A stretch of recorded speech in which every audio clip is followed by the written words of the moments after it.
Ever feel like your brain's on a sugar rush? Blame the attention span pandemic. It's like we're all on this never-ending carousel ride, swiping and scrolling, jumping from one digital candy store to another. Our world today is a whirlwind of information and entertainment, all available at the tap of a screen.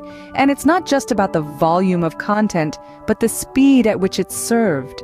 Our screens constantly bombard us with new stimuli, creating a culture of instant gratification that's as addictive as it is detrimental. Imagine the internet as an all-you-can-eat buffet. We're gorging ourselves on bite-sized morsels of information, memes, videos, and social media updates. But are we actually nourishing our minds?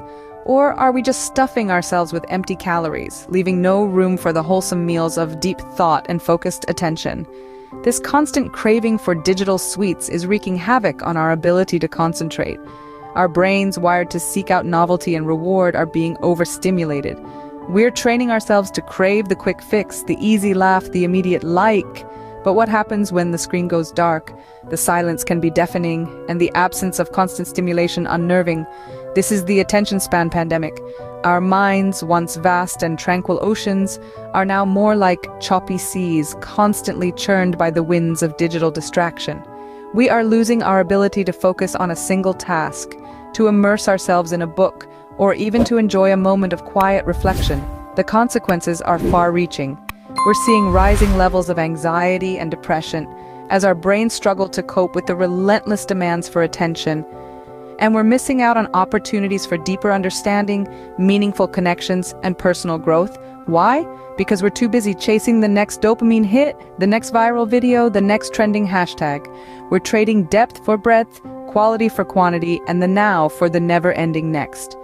As a result, we often find ourselves dealing with anxiety, depression, and missed opportunities. We're living in the age of the attention span pandemic, where the battle for focus is a battle for our mental health, our relationships, and our very sense of self.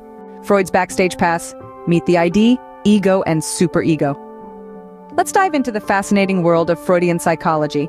Here there are three main characters that form the core of our personalities: the ID, the ego, and the superego. First up, we have the ID.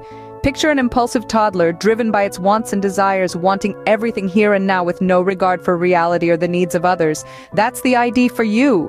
It's the primitive, pleasure-seeking part of our personality, always craving for basic needs and pleasures. It's the part of us that loves the thrill of instant gratification. Now, enter the ego, the peacemaker of our personality. It's the rational part of us that attempts to satisfy the ID's desires in a socially acceptable manner.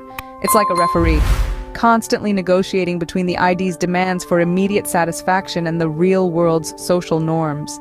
The ego is the part of our personality that seeks a balance, trying to keep us on a straight and narrow path while still letting us enjoy life's pleasures. And last but certainly not least, we have the superego. Imagine a moral compass or a strict parent, always striving for perfection and criticizing us when we fail to live up to its ideals. That's the superego. It represents our values, our ideals, and our conscience. It's the part of us that makes us feel guilty when we give in to the ID's demands for instant gratification and neglect our long-term goals.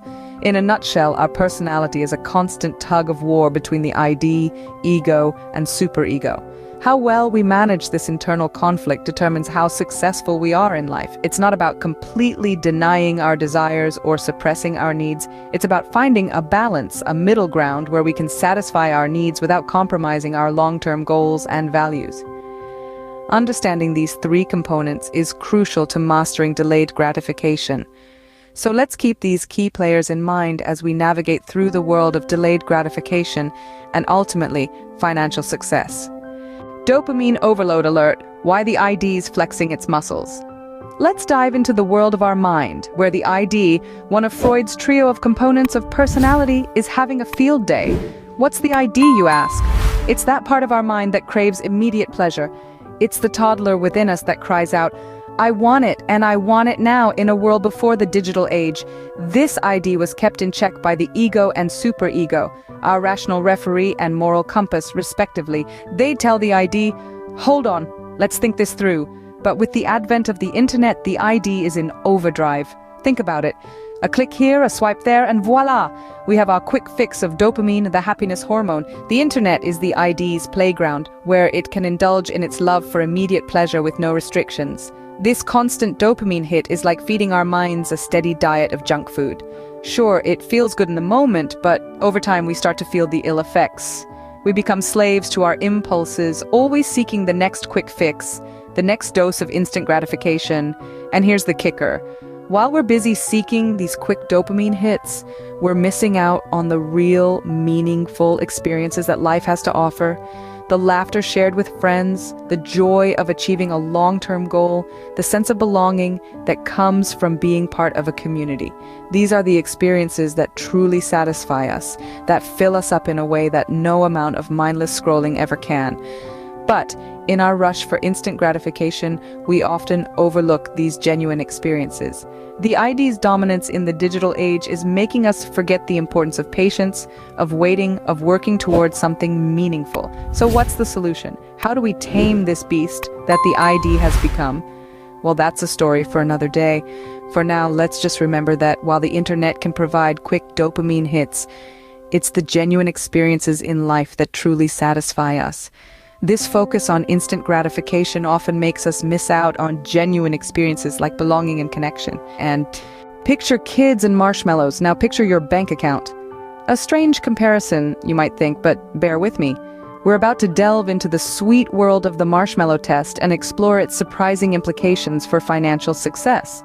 The Marshmallow Test was a series of studies conducted by psychologist Walter Mischel in the late 1960s.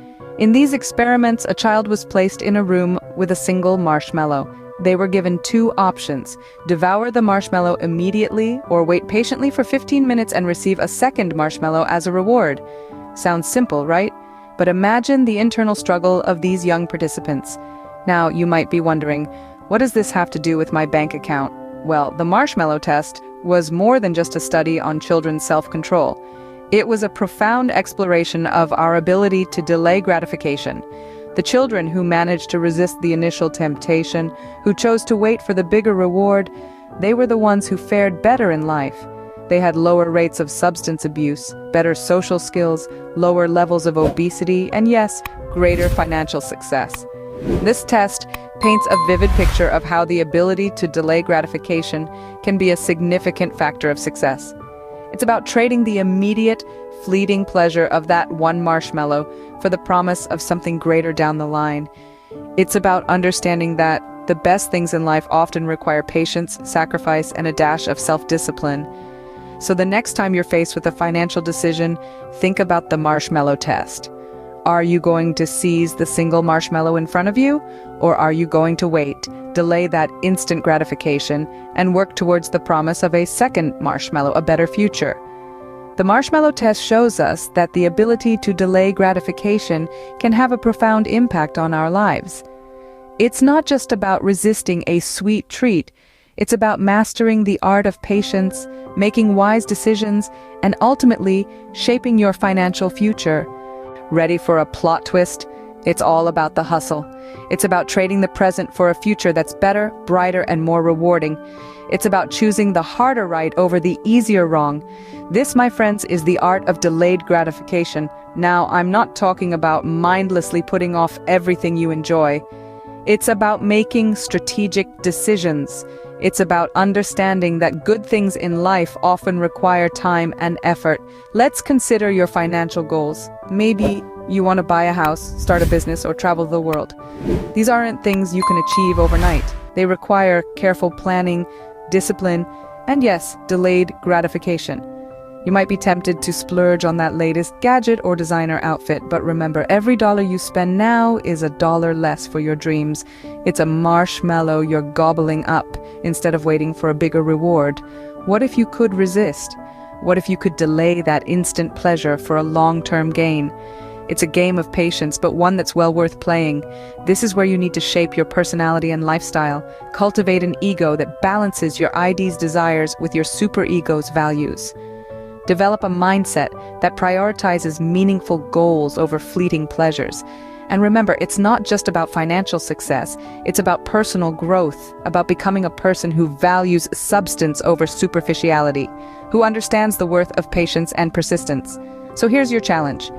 The next time you're faced with a choice, ask yourself, is this a marshmallow moment? Is this an opportunity to practice delayed gratification and inch closer to my goals? If it is, make the choice that future you will thank you for. Remember, it's not about gobbling marshmallows, it's about savoring the journey. And the journey to financial success is a marathon, not a sprint. It's a path strewn with marshmallows, but at the end, there's a feast waiting for you. Hit that like button if you're ready to embrace the hustle, drop a comment to share your marshmallow moments, and share this wisdom bomb with your friends. Until next time, financial warriors.